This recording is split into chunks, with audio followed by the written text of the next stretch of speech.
सवितुर्दुरितानि पराशुभः यद्भद्रं तन्न आशुभः। ओम शांति शांति शांति। ओम। गुरु दरबार का समस्त अचिनीय वंदनीय संत समाज, गुरु महाराज जी की प्यारी लाडली सभी संगत, सभी को एक बार सप्रेम करबद्ध जय सच्चिदानंद जी। बड़ा अच्छा लगता है कि हर वर्ष कोई 3 बड़े कार्यक्रम होते ही है नगली साहब में। महाप्रभु त्रिलोकीनाथ नगली निवासी भगवान जी का पावन जन्मोत्सव बसंत पंचमी, निर्वाणोत्सव बैसाख वदी दूज और श्री गुरु पूर्णिमा। पहले ये 3 ही महापर्व होते थे जब संगत को ये सत्संग मिला करता था, लेकिन अब ये श्री नंगली दरबार सेवा समिति के कर्मठ हमारे भक्तजन, जिसमें विशेष रूप से हमारे श्रद्धे ओम प्रकाश छाबड़ा जी, सुमित जी, हमारे मनीष बाबू बैठे हुए, ये देवेंद्र गोयल जी, पीसी यादव जी, रमन छाबड़ा जी, देशराज राणा जी, ये पूरी टीम है। ये इनका ही संयुक्त प्रयास है कि हर माह 3 दिन के लिए ये सत्संग का कार्यक्रम मिलता है। संजीव जी ने भी ये हमेशा, हमको तो महीने में 1 ही दिन का टाइम मिलता है, लेकिन इनको 3 दिन सेवा करने का अवसर मिलता है। अपना जो इन्होंने रिसर्च की है योग पर, तो वो उसको हस्तगत किया इन्होंने और फिर उसे वितरित करते हैं। ये मैं इनका भी बहुत बहुत धन्यवाद करता हूं। बात योग की आ रही है क्योंकि इस कार्यक्रम का नाम भी यूं भी ये 10वां ध्यान योग शिविर है, दूसरा दिन है आज। तो ध्यान योग शिविर ये 2 चीज हो जाती है। वैसे देखा जाए तो योग लोगों ने एक्सरसाइज को ही योग मान लिया है, यानी कि जो मेहनत है, आसन वगैरह, ये इसी को योग मान लिया है।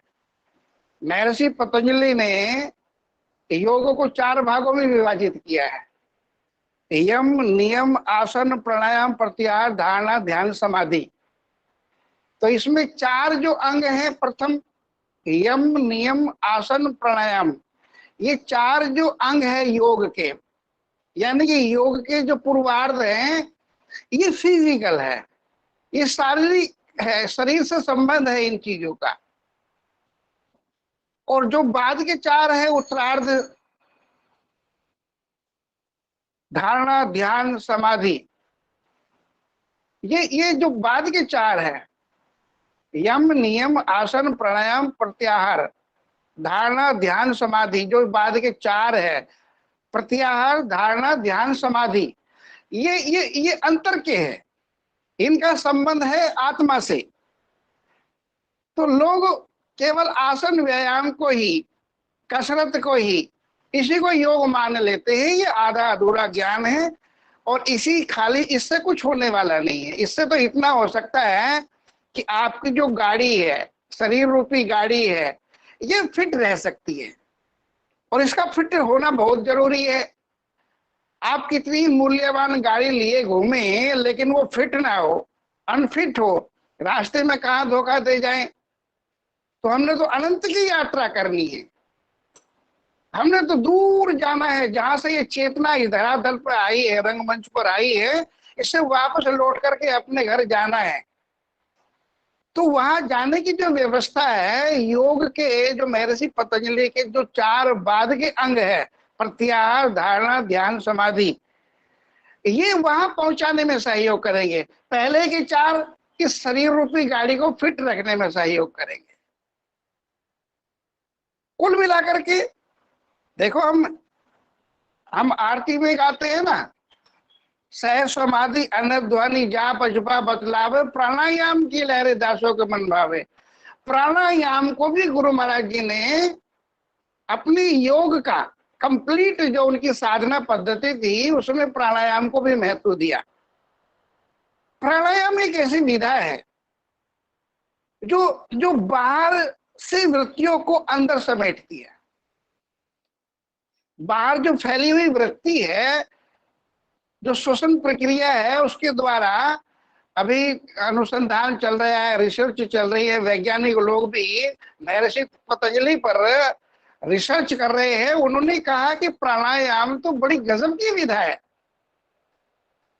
नगली निवासी भगवान जी ने, परमहंस महाराज जी ने जो प्राणायाम को अपनी सहज समाध अनहद अजपा के साथ में जो प्राणायाम को ऐड किया, इसके पीछे आज वैज्ञानिक लोग कह रहे हैं कि जब हम इधर इड़ा से शुरुआत करते हैं, अंदर श्वासों को लेते हैं, थोड़ा ठहराते हैं, इधर से निकालते हैं, फिर इधर से लेते हैं, इधर से निकालते हैं, तो इस प्रक्रिया में क्या होता है कि यहाँ पर एक भावपुंज बनता है, एक अलग प्रकार का प्रेशर बनता है, और उससे क्या होता है कि धीरे धीरे वृत्तियां बाहर से अंदर की ओर सिमटने लगती है। अंदर विचारों का एक गुंफन पैदा होता है, वाइब्रेशन पैदा होती है। वो हमारे सहज समाधि की जो प्रक्रिया है, तीसरा नेत्र, जहां हम तिलक लगाते हैं, बिंदियां लगाते हैं, यहाँ जो थर्ड आई है, तीसरा जो पॉइंट है, यहाँ पर प्रेशर बनता है। और प्रेशर नहीं बनता है, ये कहिएगा कि वो मार्ग प्रशस्त करता है, डिस्कनेक्ट करता है इधर शरीर से और उधर से कनेक्ट करता है। तो प्राणायाम हमारे जीवन का महत्वपूर्ण अंग है। संजीव जी उस चीज को भी बता रहे थे अभी, और रोज ही बताते रहते, 3 दिन वो। तो शारीरिक प्रक्रियाओं के द्वारा हमने प्राणायाम भी करना है, क्योंकि ये हमारी 4 पद्धतियों में से विशेष है, सहज समाध, अजपा, अनहद और प्राणायाम, जिसका हम आरती में जिक्र करते हैं रोज सुबह को शाम को। अब हम जिक्र ही करते हैं, चर्चा ही करते हैं, प्राणायाम ना करें तो बात बनेगी नहीं। औषधियों का नाम लेते रहे, सेवन ना करे तो बात बनेगी नहीं। प्राणायाम भी करना चाहिए हर साधक को, बल्कि ये एक प्रकार का बेस तैयार होता है। ध्यान में बैठने के बाद हम प्राणायाम पहले कर लें तो ये एक ऐसा एक वाइटल फोर्स तैयार होती है इससे, प्राणायाम से, कि अनावश्यक विचार दूर रहते। फिर आवश्यक विचार जहां हमने जाना है वहां से संबंधित पॉजिटिव थिंकिंग शुरू हो जाती है, आध्यात्मिक विचारों का प्रवाह शुरू हो जाता है, सांसारिक प्रवाह रुक जाता है, सांसारिक विचारों का प्रवाह रुक जाता है। तो प्रेम हमारे जीवन का महत्वपूर्ण अंग है। ये को कंसंट्रेट करने बहुत महत्वपूर्ण भूमिका निभाता है। हम देखो, पतंजलि जी महाराज ने बहुत अनुसंधान किया, नियम, आसन, प्राणायाम, प्रत्याहार, धारणा, ध्यान, समाधि, बहुत रिसर्च करने के बाद स्टेप बनाए उन्होंने। अब हमने कहीं दूसरी मंजिल पे या तीसरी मंजिल पर कहीं जाना है तो जो पौड़ी होती है, स्टेप होते हैं, या गांव में होती है सीढ़ी, तो हमने किसी छत पर जाना है तो स्टेप बाय स्टेप हम सीढ़ियों को पकड़ते हैं, और पकड़े ही नहीं रहते, उन्हें छोड़ना भी होता है। यदि आप डंडों को, सीढ़ियों की डंडों को पकड़ करके ही खड़े हो जाएं, पैर ना उठाए, हाथ आगे ना बढ़ाए, तो आप आगे नहीं बढ़ेंगे। छोड़नी भी होती है और पकड़नी भी होते हैं। आप यम, नियम, आसन, प्राणायाम इनको पकड़े ही बैठे रहें तो धारणा, ध्यान, समाधि ये कैसे कंप्लीट होगा? समाधि जो हमारी मंजिल है उस पर आप कैसे पहुंचेंगे? यदि आप फिजिकल एक्सरसाइज में ही अटक गए, क्योंकि कई लोग इसी को योग मानते हैं, बस हो गया, जिम में जाते हैं वहां योग कराते हैं, किसी प्लेग्राउंड में जाते हैं या कहीं पार्क में जाते हैं वहां एक्सरसाइज कर जाते हैं, तो ये छोड़ना होगा। कई लोग इसी को पकड़ के बैठ जाते हैं कि भाई हमने तो 1 घंटा एक्सरसाइज कर ली, योगा कर लिया है। विदेश में जाकर के ये चीज योगा होकर के आ गई। ये योग है, पर हमने इसे योगा कह करके संबोधन दे दिया, पर ये योग के जो स्टेप है ये छोड़ने पड़ेंगे। पौड़ी पर चढ़ने से के बाद ये क्रम अपनाना पड़ता है। ठीक वैसे ही आध्यात्मिक मंजिल पर पहुंचने के लिए हमें क्रम से छोड़ने पड़ेंगे ये स्टेप, तब आगे बढ़ना पड़ेगा। तो कहने का भाव ये है कि हमने ये सोचना है कि हमारी मंजिल क्या है, वो कैसे हस्तगत होगी। हम जैसे कोई बिजनेस करते हैं तो उसकी संबंधित पढ़ाई करेंगे या किसी ऐसे सोसाइटी के साथ हम अपना संबंध बनाएंगे कि उसके सूत्रों का हमें बोध हो, हमें ज्ञान हो कि क्या करना चाहिए इस स्थिति में, फिर क्या करना चाहिए, कहाँ इन्वेस्ट करना चाहिए, कितना इन्वेस्ट करना चाहिए, वो सारी चीजें हम अर्जित करते हैं।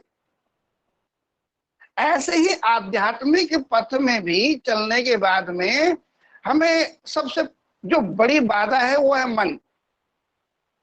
मने मनुष्याणाम कारणम बंध मोक्षयो बंधाय विशेषक्तो मुक्तै निर्विशम स्मर्थम। क्योंकि इस कार्यक्रम का नाम ही है ध्यान योग साधना शिविर।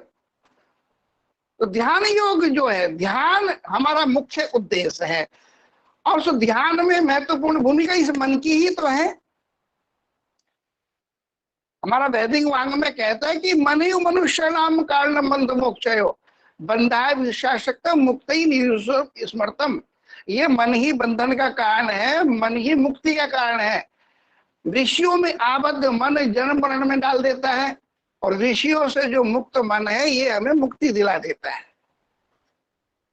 तो हमें हमेशा ध्यान रखना चाहिए इस मन का। अगर ये मन जरा भी इधर उधर जाता है तो ये मान करके चले ये लक्ष्य पर नहीं पहुंचाएगा। अंतरिक्ष जो यात्री होते हैं या जो हम अपना सैटेलाइट लॉन्च करते हैं, अंतरिक्ष की जितनी भी प्लानिंग है उसमें माइक्रो सेकंड का भी ध्यान रखा जाता है। हमारा अंतरिक्ष यान यदि जरा भी एक अंश भी टेढ़ा हो गया और माइक्रो सेकंड का भी उसकी लॉन्चिंग में फर्क पड़ गया तो वो वहां नहीं पहुंचेगा जहां हमने उसको मंगल ग्रह पे भेजना है। तो मंगल ग्रह पे नहीं पहुंचेगा, फिर वो किसी और ग्रह के लिए यात्रा पर निकल जाएगा। ऐसे अनगाइडेड बहुत सारे हमारे अंतरिक्ष यान अंतरिक्ष में घूम रहे हैं। फाइजर 1 है, फाइजर 2 है, कब के घूम रहे हैं, और यहाँ तक कि सौर मंडल से भी बाहर निकल गए हैं। वो आकाश गंगाओं की यात्रा कर रहे हैं। वो कारण क्या होगा कि जहां हमने लॉन्च किया था वो वहां से माइक्रो सेकंड का फर्क पड़ जाने के कारण से या 1 डिग्री का अंतर हो जाने के कारण से वो लक्ष्य से कहीं के कहीं निकल गए। साधना में भी हमें तय करना पड़ेगा। तुम जो बैठे हो 1 घंटे के लिए, तुम्हारा उद्देश्य क्या है बैठने का, तुम पाना क्या चाहते हो, तुम कौन हो, तुम कहां से आए हो, तुम कहां को जाओगे, ये बहुत बारीकी से ध्यान रखना पड़ेगा।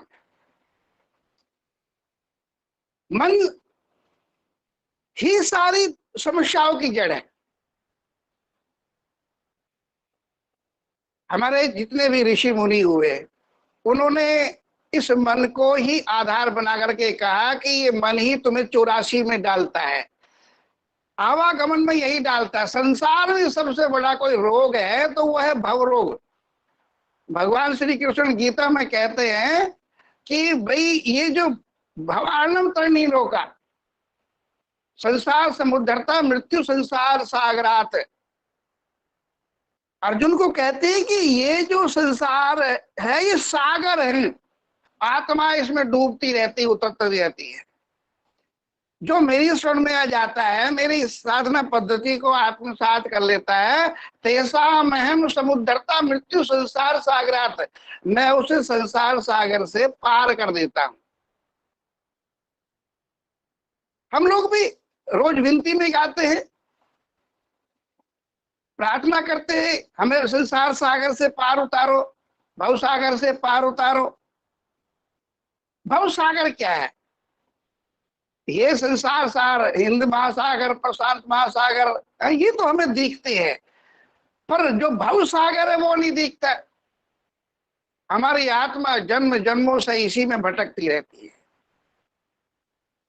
जैसे घड़ी का पेंडुलम चलता तो रहता है पर जाता वाता कहीं नहीं, आता रहता है, जाता रहता है, आता रहता है, जाता रहता है। ऐसे ही यदि हमने टारगेट फिक्स नहीं किया, जिंदगी का गोल फिक्स नहीं किया, तो ये आत्मा, ये मन आत्मा को लेकर के ये आता जाता ही रहेगा, कभी किसी योनि में, कभी किसी योनि में, कहीं नहीं जाएगा ये।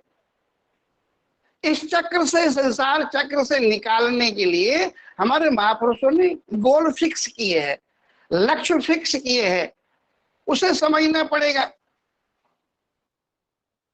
यदि उसे नहीं समझेगा तो पाओगे कैसे, लक्ष्य को पहुंचोगे कैसे आप? तो हम देखते हैं कि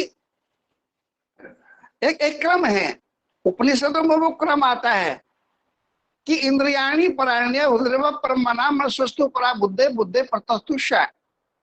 गीता में भी भगवान कहते हैं कि अर्जुन, इन इंद्रियों से परे मन है, मन से परे बुद्धि है, बुद्धि से परे वो आत्मा है, और आत्मा से परे वो परमात्मा है। कि इंद्रियों के बस मन रहे, मन के बस रहे बुद्ध, कहो ध्यान कैसे फले जहां ऐसा विरुद्ध। चरणदास जी महाराज हुए हैं, सहजो बाई जी हुए, महिला संत हुई है, साध्वी हुई है, उसके गुरुजी थे चरणदास जी। बड़े अच्छी उन्होंने पद लिखे हैं, भजन लिखे चरणदास जी ने। वो कहते कि इंद्रियों के बस मन रहे, मन के वश रहे बुद्ध, कहो कैसे ध्यान लगे जहां ऐसा विरुद्ध। बड़ी मजेदार बात, इंद्रिया के वश मन रहे। उपनिषद कहते हैं कि इंद्रियां क्या है, वो है घोड़े। उदाहरण दिया उपनिषदों ने। लगाम क्या है, वो है मन। और जो सारथी है वो है बुद्धि, और इसमें जो बैठा हुआ है वो है रथी आत्मा। अब वो बड़ी गजब की बात कहते हैं चरणदास जी, इंद्रियों के वश मन रहे, मन के वश रहे बुद्ध, कहो ध्यान कैसे फले जहां ऐसे वृद्ध। यानी कि यदि इंद्रियों के वश में मन हो जाए, इंद्रिया जहां कहे मन वहीं चल देता है। अब इसी 80-90 शरीर को, 1 किलो के शरीर को लेकर के लोग पहाड़ों में जा रहे हैं, कोई कहीं जा रहा है, कोई कहीं जा रहा है, स्नोफॉल देखने के लिए जा रहा है, कहीं झरने देखने जा रहा है। ये मन ही तो ले जाता है घर से निकाल करके। भीड़ भड़ाके में हम रेल में चढ़ते हैं, हवाई जहाज में चढ़ते हैं, और वहां भीड़ भड़ाके में जाते हैं। अभी अभी बाके बिहारी मंदिर में भगदड़ मच गए, 2-3 लोग वहां मर गए जन्माष्टमी पर। इतनी भीड़ में वहां पहुंच गया, मन बोलता है कि जन्माष्टमी को ही जाना कृष्ण कन्हैया के दर्शन करने के लिए। मन ने व्यवस्था की, पैसे की व्यवस्था करी, साधन की व्यवस्था, पहुंचने की व्यवस्था, पहुंच गया वहां, ले लो पंगा। आगे पीछे भी तो जा सकते थे, पर मन कहता है कि जन्माष्टमी पर ही जाना चाहिए। मन ने ही मुसीबत खड़ी कर दी। तो इंद्रियों के वश मन रहे। यदि इंद्रियां चंचल हो जाए, घोड़े चंचल हो जाए, तो लगाम को भी साथ ले जाती है। और लगाम यदि किसी सारथी के हाथ में बंधा हो, हमारे गांव में नगली में भी इधर घटना घट जाती है, कई चंचल जो पशु होते हैं उनको पानी पिलाने के लिए, नहलाने के लिए लोग ले जाते हैं नदी में, तो वो जंजीर फंसा लेते हैं ऐसे, या रस्सा फंसा लेते हैं ऐसे। बांधते तो हाथ में इसलिए है कि उस पशु को कंट्रोल में रखे हम, लेकिन कई बार क्या होता है, वो पशु अनकंट्रोल हो जाता है तो बंदे को ही खींचे ले जाता है जंगल में, घसीटता चला जाता है। अब घसीटना तो था पशु के मालिक ने पशु को, लेकिन पशु ही मालिक को घसीट कर ले जाता है। चरणदास जी उसी समस्या को कह रहे हैं कि इंद्रियों के वश मन रहे। यानी कि घोड़ों के वश में यदि लगाम हो जाए, और लगाम सारथी के हाथ में हो, तो सारथी को भी घोड़े ले जाएंगे खींच करके। और सारथी को भी ले जाएंगे, फिर वो जो रथी बैठी है आत्मा वो कहाँ जाएगी? वो आत्मा अब वही जाएगी जहाँ घोड़ा जी महाराज है ना, वो लगाम, वो सारथी जहाँ जाएगा बेचारी आत्मा को भी, यानी कि सारथी को भी वहीं जाना पड़ेगा। यही हो रहा है जन्म जन्मांतरों से। मुझे घटना याद आती है, भारत में जब सिकंदर आया आक्रमण करने के लिए, भारत पर शासन करने के लिए, तो अब तो वो पाकिस्तान में चला गया। वो इससे जो सिंध में था, जब सिंध की उस पार आ गया सिंधु नदी के, तो वो राजा पुरु से उसकी समझे ना युद्ध होना था। राजा पुरु वहां का शासक था, वो नहीं चाहता था कि भारत में एंट्री करें, मेरे शासन को अपने कब्जे में लें।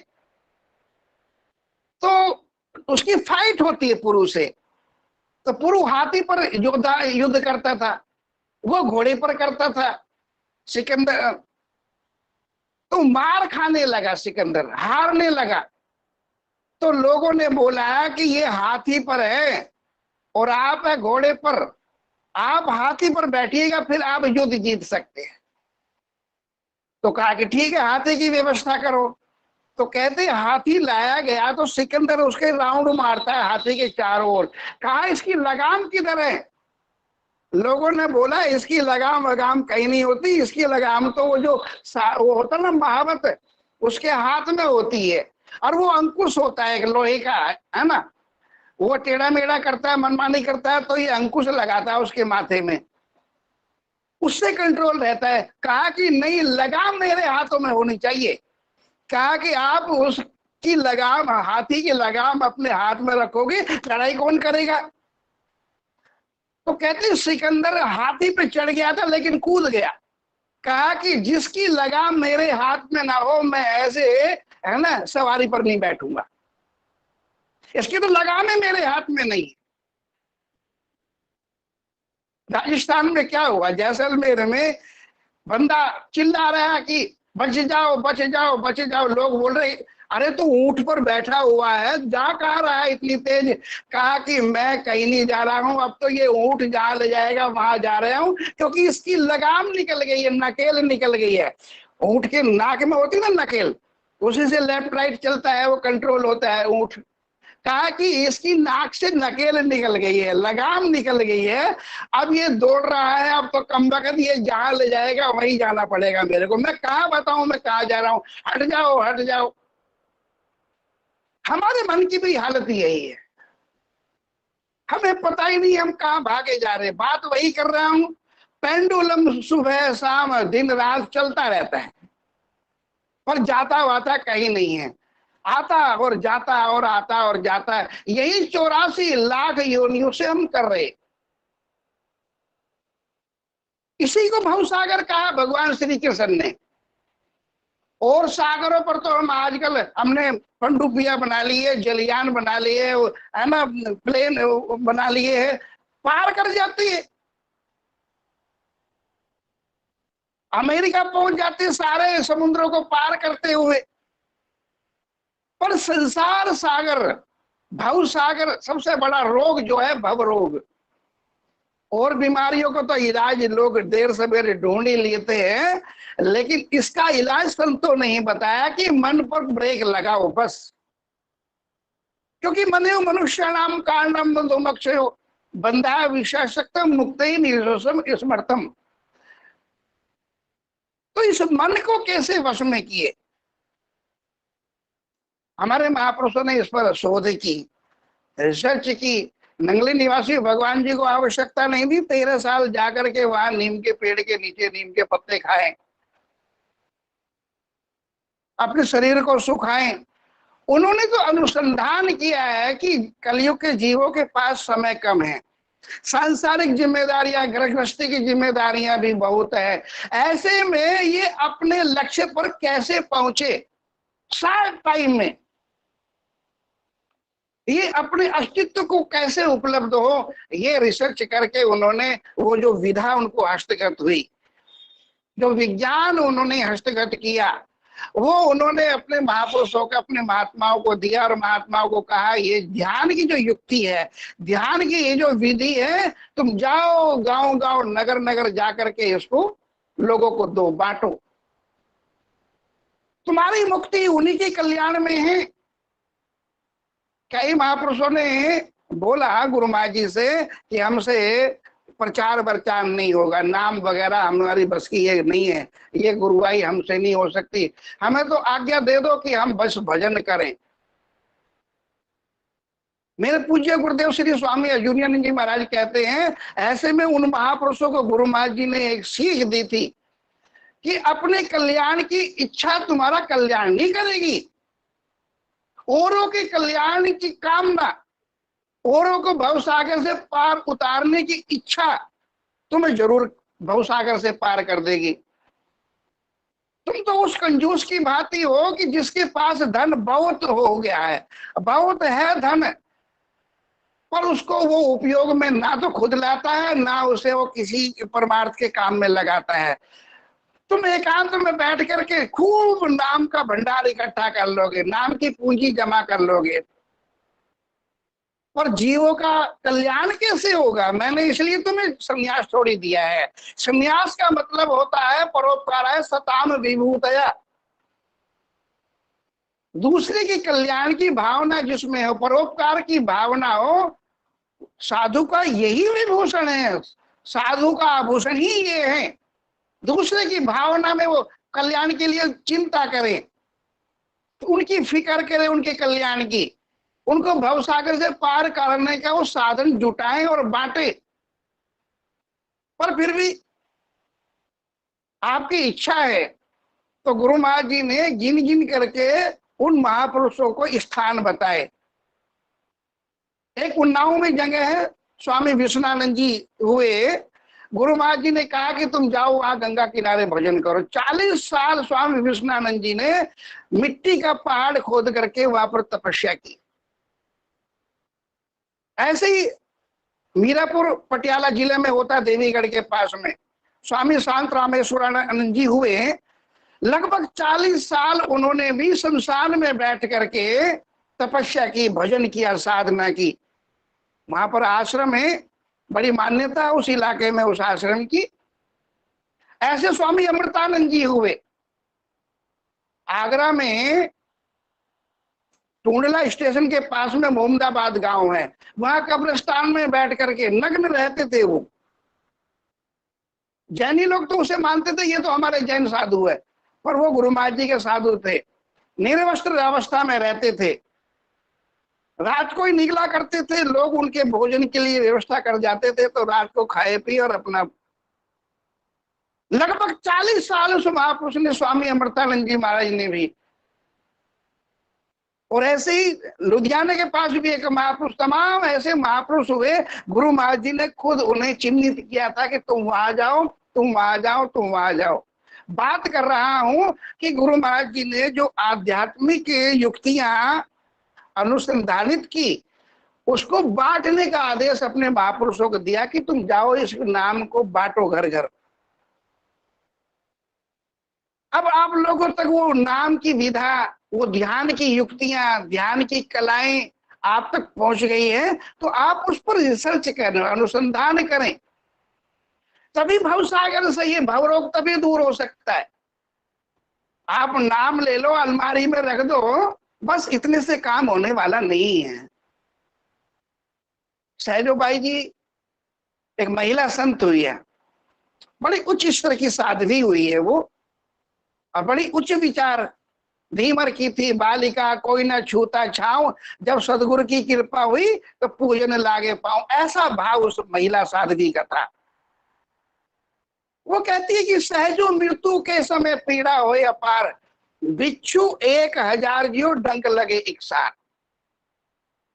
कल्पना की असंत व्यवहारिक जीवन में जो कुछ हस्तगत करते हैं उसी को बांटते हैं, उसी को देते हैं। अनुसंधान किया होगा उस साध्वी ने, मरते समय कितनी पीड़ा होती है इस पर उन्होंने शोध किया होगा, चिंतन किया होगा, मनन किया होगा, तब ये बात बोली उसने।